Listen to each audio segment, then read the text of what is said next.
Thank you, Chairman. I'd like to thank the panel for being here today. I am a small business owner. I have a pizzeria in Moline, Illinois. And, the one thing that I understand is that our business is down. We're off about 35%, and the gas prices continue to just crush our business.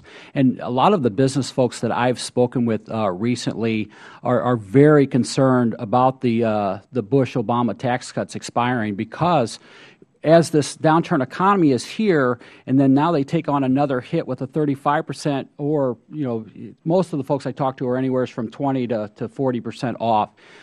Once those expire, basically what's going to happen is it's going to put a lot of these companies out of business.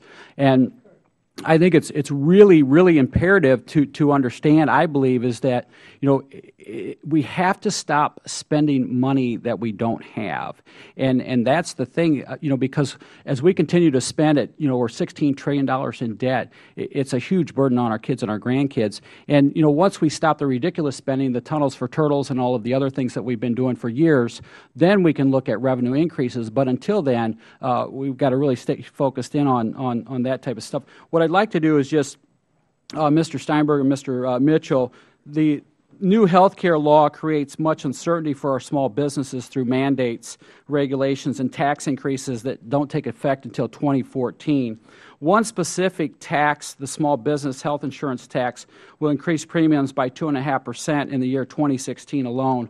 According to the Joint Committee on Taxation, is what they're telling us. Do you think that this tax increase will make it more difficult for employers to provide health care, which is the overall goal of the President's health care law, after all, and then predict health insurance costs in the future by giving us that increase? Just a kind of a basic. Well, from our aspect, despite maybe what's thought about in the public, we're now operating at razor-thin margins if we are on the black side of the ledger at this point in time. So any type of an increase, even at 2.5%, which may not sound like a significant amount, but on your employee base, it will be a significant burden. So right now, it will be difficult for us. We're an industry that has been hit with several code changes in the last 10 years, significant ones that have changed our cost structure. But any additional cost item that's placed on us, such as that, will make it difficult for us to continue and survive. There are consequences to having that tax passed, and number one would be whether the IRS has the resources to be able to enforce it. Right now, the IRS is operating razor-thin as it is with their budget. They don't have the resources to enforce the current tax law. How are they going to have the resources to enforce additional mandates that are being passed through the Affordable Care Act? And the other aspect is that you're really taking money out of the owner's pockets. So, and I happen to know Ms. Velasquez's district. I grew up in Brooklyn. So I know, and in Queens, and I know the area. Sunnyside Avenue, you've got bodegas, you've got laundromats, you've got hair salons. You raise the amount of tax that they're going to pay, those small businesses are not going to be able to employ the local people.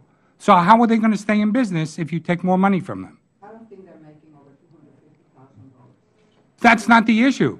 But that's not the issue, Congresswoman. The issue is you're taking money away from them that they cannot give to hire somebody else.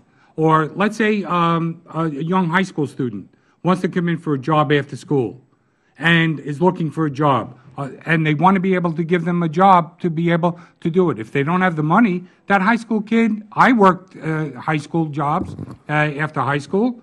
They want to be able to work. If they don't have the money, what's a high school kid supposed to do? Where are they going to get the experience and learn how to do it if the money is being taken out of the economy and being sent to Washington?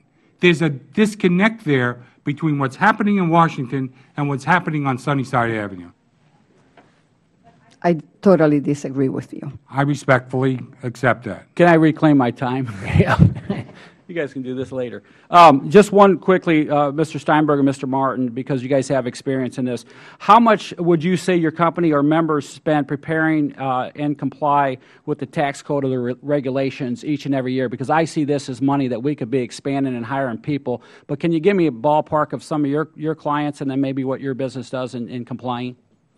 The average tax return for an S corporation for me takes about 3 hours. That's just doing the tax return. That's not doing all the due diligence behind it.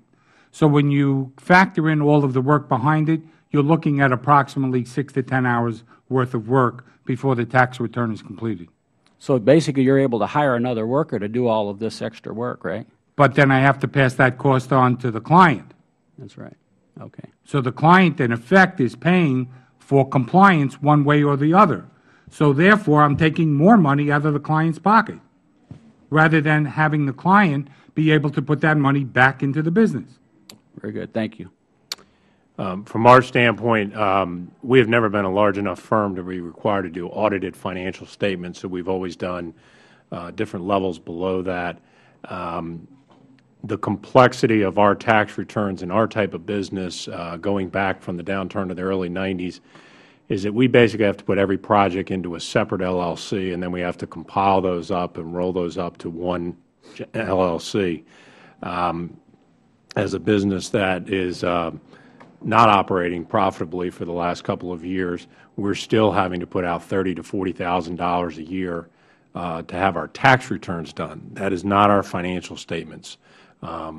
We have our financial statements done internally. We get some input and feedback from our accountants, but we don't have them do that.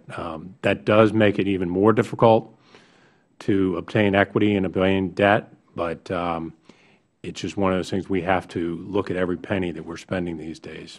But it's a significant number for a firm like us. Very good. I thank you for your time. I yield back.